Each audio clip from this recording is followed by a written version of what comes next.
من الحالات اللي بتعدي عليا في العياده بيشنت تيجي تقول لك دكتور لما باجي اضحك اللثه عندي بتبان فمخليه شكل ابتسامتي مش احسن حاجه. عزيزي البيشنت تعالى افهمك ايه ده وليه شكل اسنانك عامل كده وبنعالجها ازاي. اول حاجه دي اسمها جامي سمايل او الابتسامه اللثويه.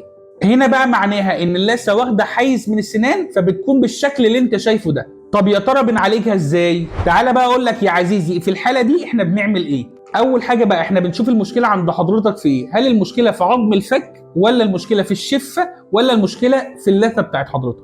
لو المشكله عندي في عظم الفك فمعنى ذلك ان الفك اللي فوق طالع لبره شويه فظاهر لحضرتك شكل الابتسامه بالمنظر ده، فبناء عليه ده بنعالجه بالتقويم او بجراحه تجميليه ان احنا نقص عظم الفك شويه ونظبط عظم الفك فتبان الابتسامه بشكل افضل. لو المشكله بقى في اللثه يبقى معنى ذلك ان اللثه طالعه شويه على السنان فدي بتحتاج حاجه بسيطه جدا اسمها جينجيفيكتومي او قص لثه سواء عن طريق الليزر او عن طريق الجراحه. طب لو المشكله بقى في الشفه، المشكله في ايه؟ المشكله ان الشفه عند حضرتك قصيره شويه فالضحكه باين فيها اللثه. طب احنا هنعمل ايه؟ احنا هنعمل حاجه اسمها ليب ريبوزيشننج، يعني الشفه هنطولها شويه عن طريق ان احنا بنعمل جراحه فيها من جوه فتطول شويه فبالتالي تغطي على اللثه اللي بتبان عند حضرتك في الضحك. وفي جميع الحالات اللي احنا اتكلمنا عليها الشكل بيطلع طبيعي جدا. لو عجبك الفيديو اعمل لنا لايك وشير وشاركنا لو عندك مشكله.